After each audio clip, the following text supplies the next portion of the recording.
Well, good evening to the Anselm Society and to all of you attending the Imagination Redeemed conference. I so wish that we could be meeting together in person, but someday soon, maybe, God willing. I was thrilled to be invited to speak on the topic of this year's theme, and so my talk today is entitled Re-enchanting Rilian, the Sliver Chair and the Lost Tools of Enchantment. By way of beginning, I want to read a poem C.S. Lewis wrote very late in life. It was published after his death. And here's the first part, and we'll return to the end of the poem at the end of this talk. A note, in this first part, there's a word hominidae, and it means primates, which includes chimps, gorillas, orangutans, and humans. So here's Lewis's poem, Readjustment. I thought there would be a grave beauty, a sunset splendor in being the last of one's kind. A topmost moment where, as one watched the huge wave curving over Atlantis, the shrouded barge turning away with wounded Arthur, or Ilium burning. Now I see that all along I was assuming a posterity of gentle hearts, someone, however distant in the depths of time, who could pick up our signal, who could understand a story. There won't be. Between the new hominidae and us who are dying, already there rises a barrier across which no voice can ever carry. For devils are unmaking language. This is a grim picture that Lewis paints, but no more grim perhaps than a glance at the news, any hour. There's more than enough sadness to fill up the sky, to say nothing of the droves of the disenchanted everywhere around us. What are we to do with this world that we find ourselves in? What are we to do in order to redeem our imagination in such a world? Where are we to turn? Well, I imagine my answer will come as little surprise to many of you. I think that we should turn to C.S. Lewis, to the Chronicles of Narnia, and specifically to the Sliver Chair, to find there a prophet still speaking to our age. I believe that perhaps most of all the Narniad we will find prescient and pertinent answers and practical help for navigating our age. But let me make the case by asking 3 questions. Why, in this age of disenchantment and despair, should we turn to fairy tales? And why the Chronicles of Narnia? And why the Sliver Chair in particular? Let me begin with the first question. Why fairy tales?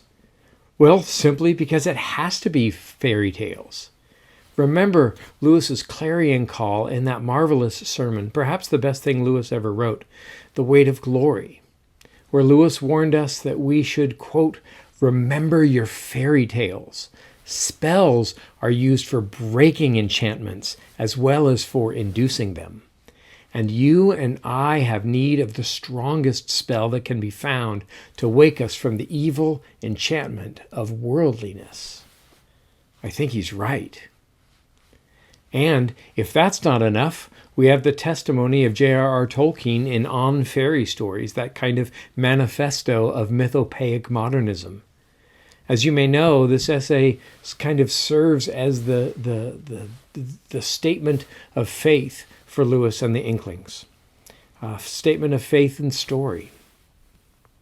In that essay, Tolkien observes, small wonder that spell means both a story told and a formula of power over living men. Fairy tale has certain power. Spells, like Lewis said, are used for making and, more importantly, I believe, for breaking enchantment. Tolkien also reminds us that fairy tales provide us with a eucatastrophe, a sudden, surprise, happy ending. And by doing so, fairy tales serve as a sort of evangelium, good news. I believe that with this in their nature, they kind of imitate, fairy tales do, the Bible, which offers us Easter and the end of cruelty, suffering, death, and at the end of the book, a happy ever after ending in heaven, not unlike finally arriving in Aslan's country, which you remember is chapter 1 of the great story. Fairy tales offer healing doses of fantasy, escape, recovery, and consolation, Tolkien says, and fairy tales give us a glimpse of joy, joy beyond the walls of the world, poignant as grief. Now, I think I'm probably amongst a happy crowd in terms of our commitment to fairy stories, and so I hope that you all agree. And if not, we could talk about it more in the Q&A tonight. I look forward to that. So why fairy stories? Because they offer us a spell for enchanting and for disenchanting. Why Narnia in particular? Well, when I first heard about this year's marvelous Imagination Redeemed conference, they spoke to me about reclaiming the lost tools of enchantment, about re-enchanting our world. In the video, remember this? It says, we've forgotten how to find Narnia.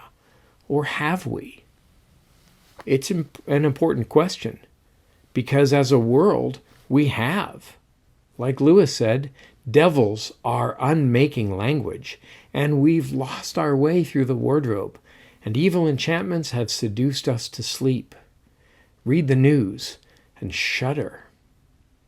But I have very different, very good news for you, and for all of us in this world that has forgotten how to find our way to Narnia. Narnia hasn't forgotten how to find its way to us. Remember what Aslan said to Lucy, his favorite, at the end of the Voyage of the Dawn Treader. Remember the very reason we were brought into Narnia? It's so that, by knowing Aslan there for a little, we may know Aslan better here. And Aslan knew that we would be going through all the things and troubles and trials of our age. And so now we have some time in Narnia. And that's, of course, a third meaning of the word spell. Not just a story, not just a means of powerful enchantment, but the third meaning, a spell, a little bit of time. And we take a spell with Aslan so that we may recognize him better here and undo the great spells of our age. We're perhaps spending a spell with a spell in order to break the great spell. Remember also what happens in the last battle. When the children try to find their own way into Narnia, they can't find their own way into Narnia, but Narnia finds its way into them and takes them out of their world, into the Narnian world.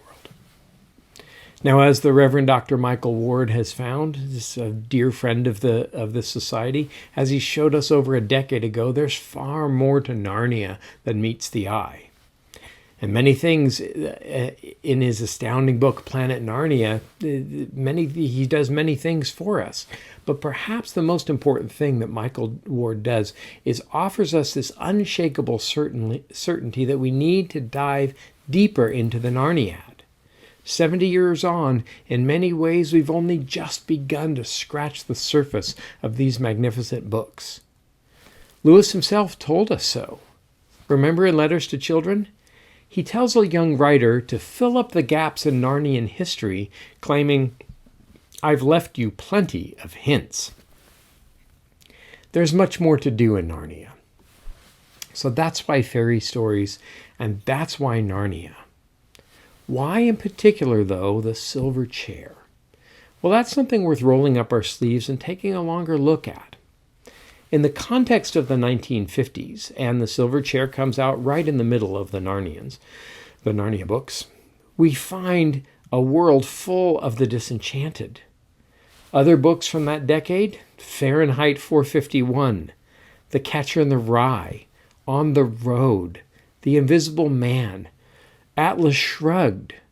It's all of this kind of world that Chesterton remarks that the world, has found that the Christian ideal hadn't been found and tried wanting. It had been found difficult and left untried.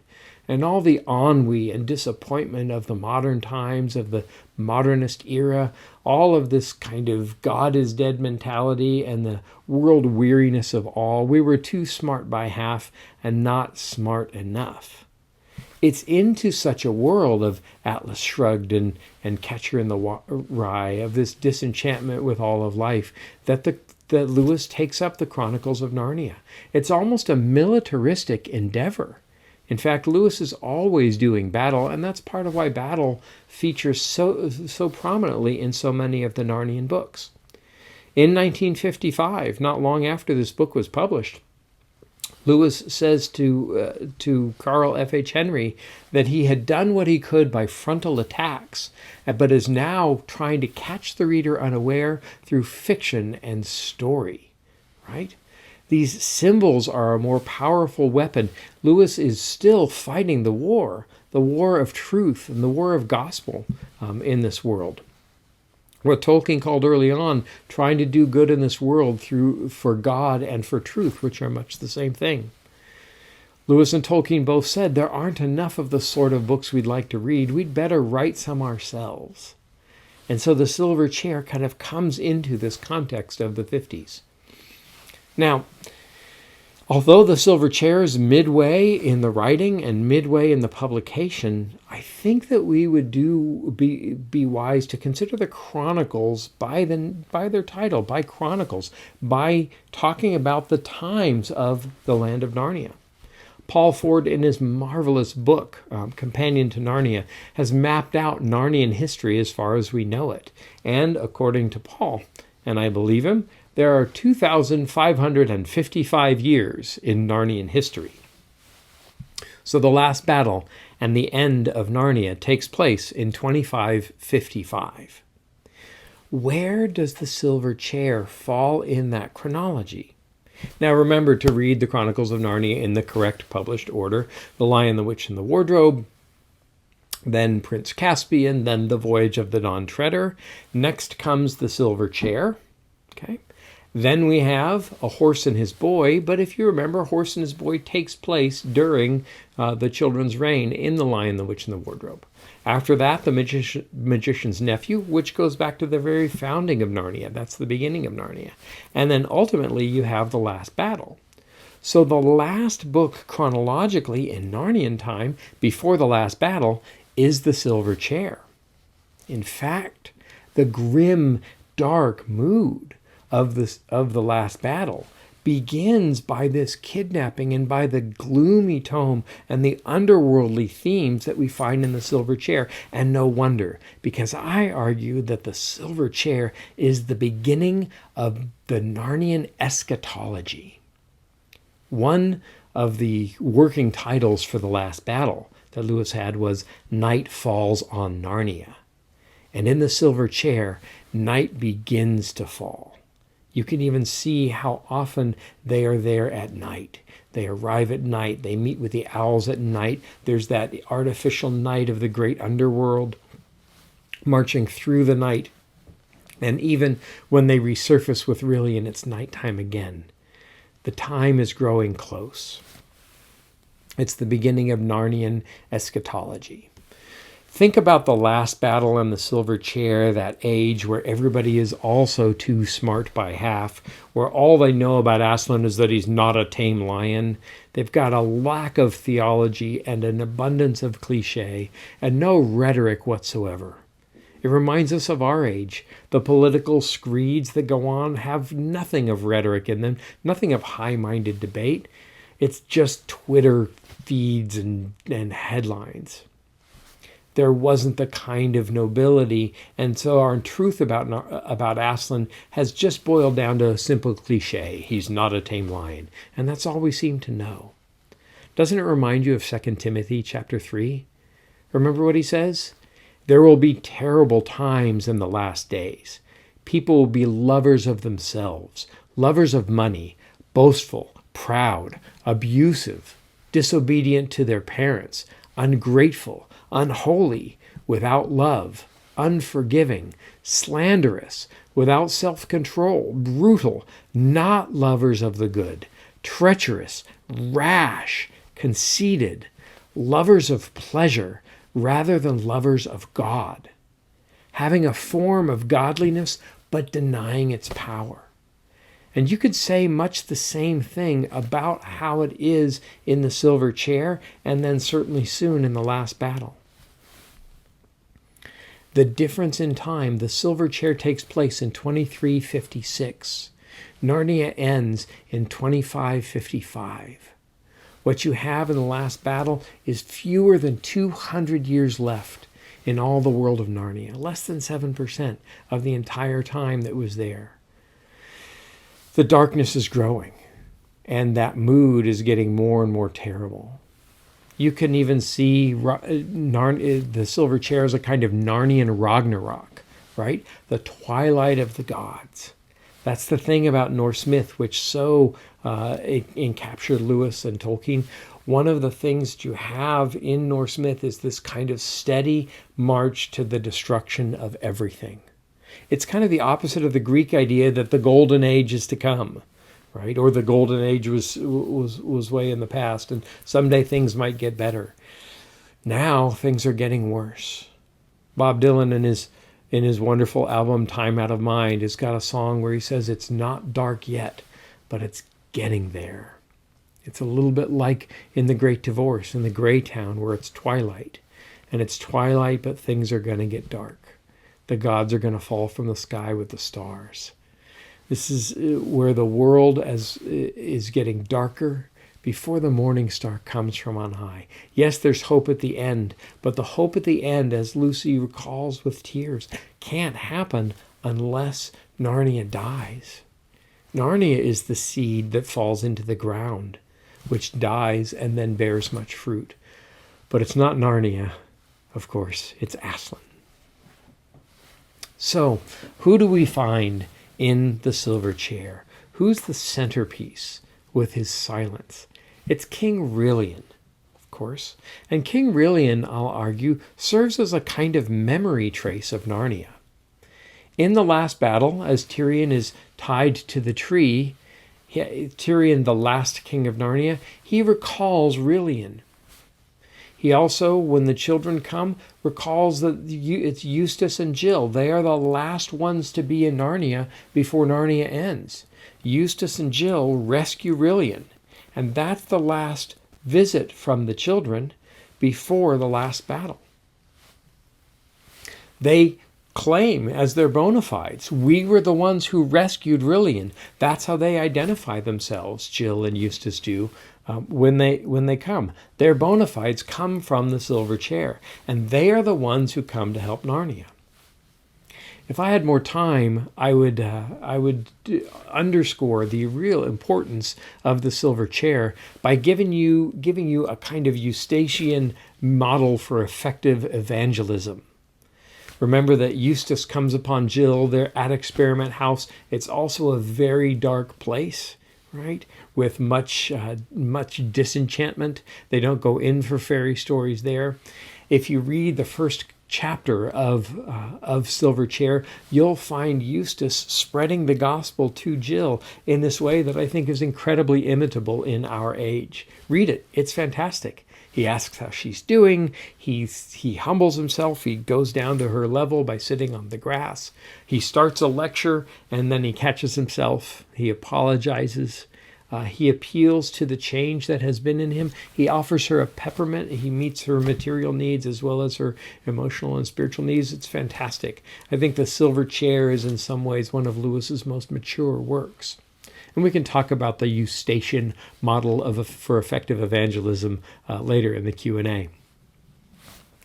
Remember, though, what happens at the end of that talk where he meets with Jill. And he asks if she's good at keeping a secret. And then he asks that key question, are you good at believing things? That's one of the problems in Narnia. That's one of the problems that the Lady of the Green Kirtle evinces. She tries to convince them that the light isn't really the light. There's no sun. There's no Aslan, right? It's a failure of belief. And just 200 years later, we see this kind of disease of disbelief and disenchantment that is spread throughout Narnia. That nobody really believes in Aslan anymore, or just these cliches about him. Are you good at believing in things? Now, there's a clue to why this is most important and most helpful for our age, and I believe we can find it in some of the royal titles. And I believe it our simple duty as subjects of Narnia to recall the royal titles of all the kings and queens. So here are the titles of all the kings and queens as they appear in the Chronicles of Narnia. Can you remember these? It's King Peter the Magnificent, Queen Susan the Gentle, King Edmund the Just, Queen Lucy the Valiant, King Miraz the Usurper, right? King Caspian I, also called the Conqueror, King Tyrion, the last king of Narnia, Prince Corin Thunderfist, King Caspian X, the Seafarer. These are some of those royal titles for the rulers in Narnia. But do you remember the title of King Caspian the Seafarer's son, Caspian X? Rilian, do you remember his title? Do you remember what he's called at the end of the last battle? I think it rushes past us because there's so much wonderful, wonderful stuff. And when all the friends of Narnia come, and when they get into Aslan's country and they see everybody, and the narrator gives us this marvelous assembly of everybody, and now we have what I consider the truest definition of heaven. We have England and we have Narnia all together. It's kind of like being at the castle there in Colorado Springs. And would that we were all gathered there at Erie. But remember what Rilian is called? It's King Rilian the Disenchanted. Now that turns things on our heads, doesn't it?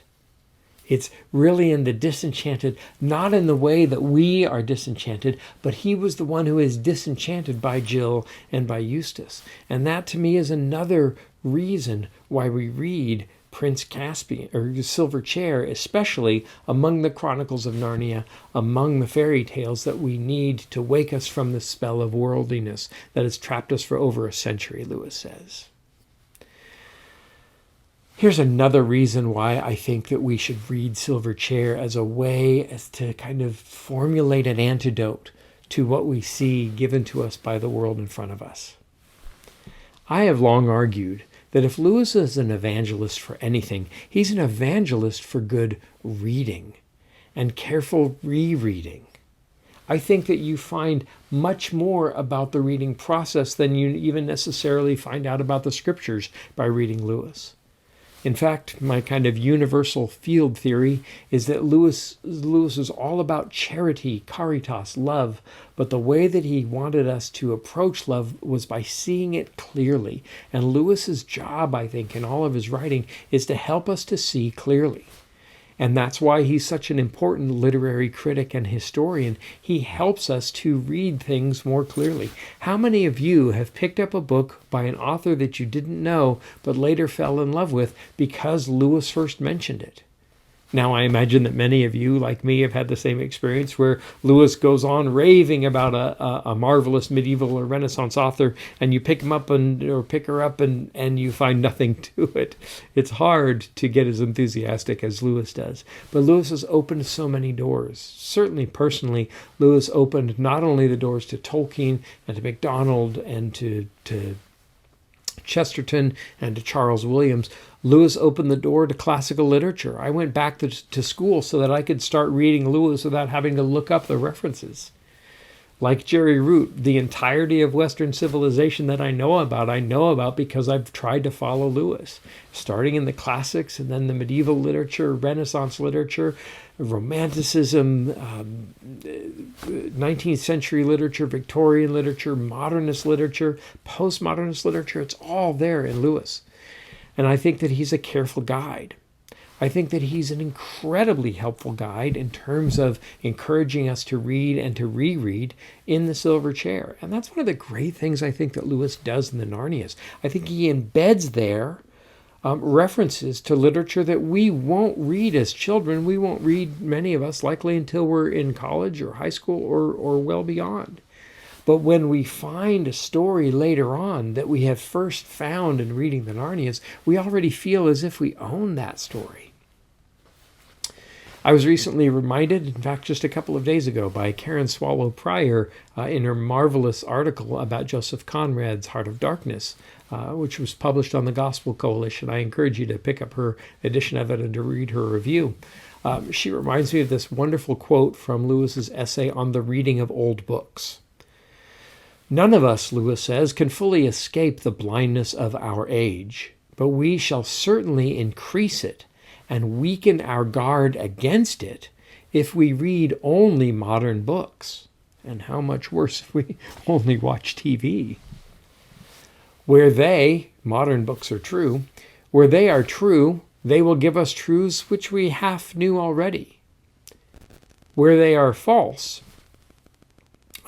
they will aggravate the error with which we are already dangerously ill. The only palliative, the only healer to reading modern books, to being exposed to modern culture, is to keep the clean sea breeze of the centuries blowing through our minds. And this can be done only by reading old books and exposing ourselves, I'll argue, to old art, right? Listen to old symphonies. Look at the old paintings. Develop a painting theory. Know the history of art. Old books will be the clean sea breeze of our minds, right? And remember, when Lewis talks about the sea, he often talks about it in terms of a holiday. And we go to the sea as a resistance to, he says in The Weight of Glory, it's like a child that we are far too easily pleased, like a child in the slums making mud pies because he can't imagine what a holiday at sea might mean. In some ways, reading old books, turning to old art, is like the refreshing breeze of the sea. And we know from Tolkien that the sea also produces in us this wonderful longing, a longing for the West, a longing for healing, a longing to go where Frodo went. The Silver Chair in particular is full of this clean sea breeze of old books. You can find all kinds of classical literature in the Silver Chair. I will argue, and we can talk about it on the Q&A, and I've published about this, that in some ways what the Silver Chair is a flipping and even a regendering of the classic old Orpheus myth. Remember the myth of Orpheus, the royal musician whose wife gets bitten by a snake and she gets taken down to Pluto in the underworld, and Orpheus goes down and plays music and sets her free. He plays his music to set her free. It's exactly the opposite. Rilian's mother is stung by the snake, and in this we have a clear echo of the Orpheus myth, but it's not Eurydice or Rilian's unnamed mother who goes down to the underworld. It's Rilian who goes down to the underworld. And it's not music that's used to free from enchantment. It's the Lady of the Green Kirtle who uses the music to cast enchantment. This is a flipped story, and the children have to flip it up, right side up. You find the Orpheus story in Ovid and in Virgil, and there are clear echoes of both of those classical stories in Lewis's account. The salamanders that you find in the earth below, those come from Pliny, another classical author. Lewis has all of this classical literature going on in his head, and he infuses it in the books. And I think that one of the reasons he does it is so that we'll go read classical literature as well. Not just classical literature, but medieval literature. There's a wonderful pun. There's a great book by Chaucer called, wonderful poem called The Parliament of Fowls. But if you say it quickly, you have a chapter title from the Silver Chair, The Parliament of Owls. It's a wink and a nod. And certainly Lewis has got that going in his head. The more we read the classical, medieval, or earlier literature, the more that we understand and the richer the Narnias become. And we have need to do more reading and to do reading that were of books that were considered classics and essential books up until a half a century ago. We're functionally illiterate in terms of our culture. We don't know where our culture is based on. And that's certainly true of our age. And one of the antidotes, one of the palliatives, is to go back and read those old books. Paracelsus expands on salamanders. He refers to earthmen and gnomes. Sir Orfeo, translated by Tolkien, Lewis is referring to that. And you also not only have the Sir Orfeo, you've got the Lady of the Green Kirtle, who reminds us of Sir Gawain and the Green Knight. If you'll read Lewis's book on the 15th century, the 16th century literature, you'll find that John Studley in his Hippolytus of the 1500s, which I've never read, has the name Puddleglum, and that's where we get it. There's a quote from Comedy of Errors. Lewis points out that Rilian looks like Hamlet. There's a Shakespearean Renaissance literature littered through. I think that as an example of good reading and good rereading, the Sliver Chair calls us back to the literature of ages past to do exactly what Lewis was saying. And we have need of that. And that's part of what will help us undo the spell and disenchant this world. You'll find, as I mentioned before, this kind of chiastic approach that things are flipped upside down, or actually better, flipped right side up. You've got the Orpheus tale flipped. Rilian himself is getting Plato kind of wrong, and the white witch, or the Lady of the Green Kirtle, the witch actually flips Plato, right? The allegory of the cave. We know the real from the shadow. We extrapolate the real, the sun from the shadow. Well, they've got it all flipped upside down. The Lady of the Green Kirtle says, there's no such thing as a lion. You just extrapolated from the kitten. You extrapolated from the bigger to the smaller, when Plato extrapolated from the smaller to the bigger. There's no sun. There's only this light underworld. We have been flipped upside down, and it is our job as thinking and imaginative, creative Christians to flip the world right side up. If you need another example of this flipping, you can look at Eustace and think about the story of the Narcissus myth. We can talk about that later as well.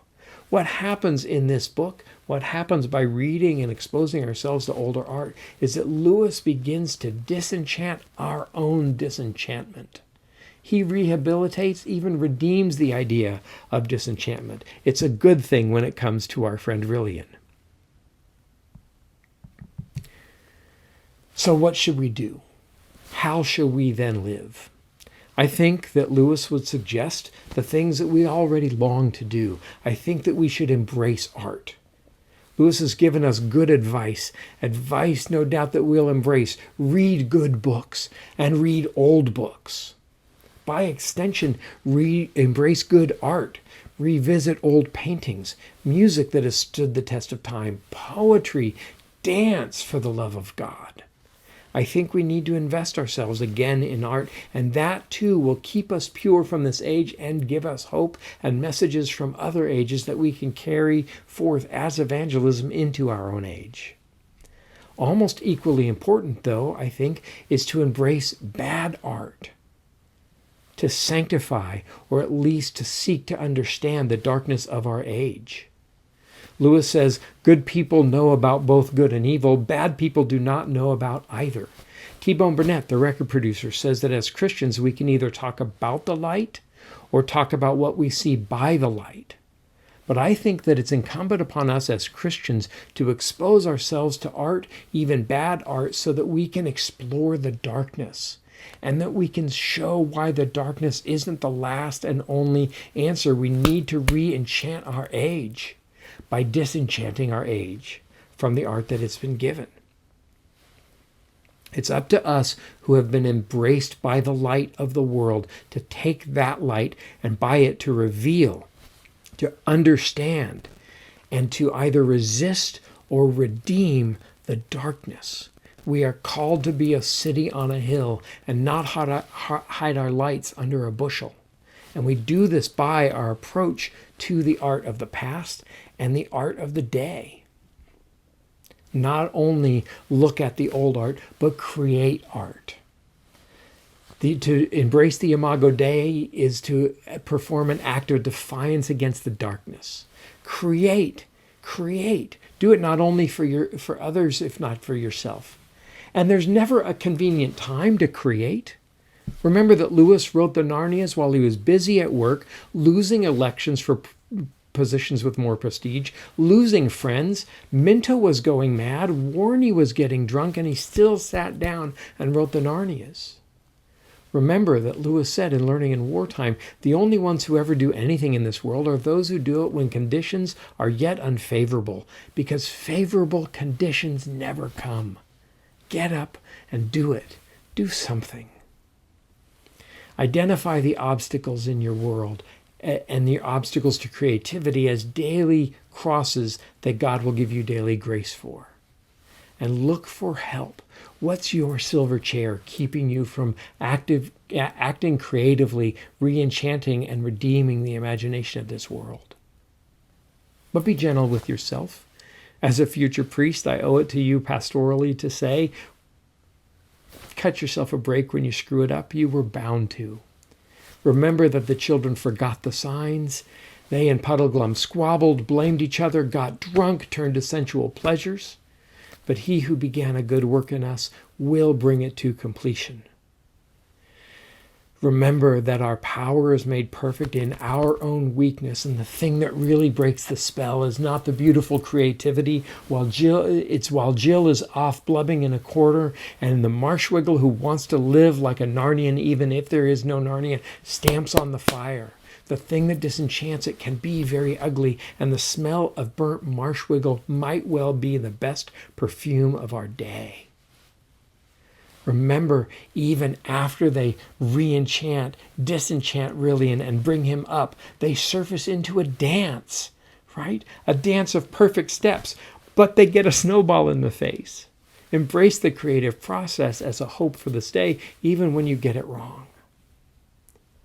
Do not get discouraged, for Aslan is still on the move, despite the doubt, the darkness, and the destruction of our time.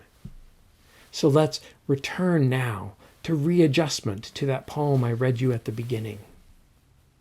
Lewis's final comment to us in this talk and in our times. When he talks about devils unmaking language, I encourage you to remake language, right? It's up to us to be a posterity of those who know how to hear a story and how to write one. Here's how Lewis's poem ends, and here's where I'll end too. We must let that alone forever. Uproot your loves, one by one, with care from the future, and trusting to no future, receive the massive thrust and surge of the many-dimensional, timeless rays converging on this small, significant dewdrop, the present that mirrors all. Take advantage of what Eliot called the awful daring of the moment's surrender and give yourself over to good things, or to seeing dark things in good ways, and then proclaiming that good news to all the world. Today is the day. This is the moment. The day of resurrection, Sunday, even though tomorrow is a Monday morning.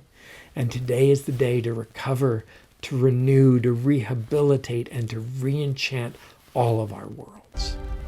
God bless you. Amen.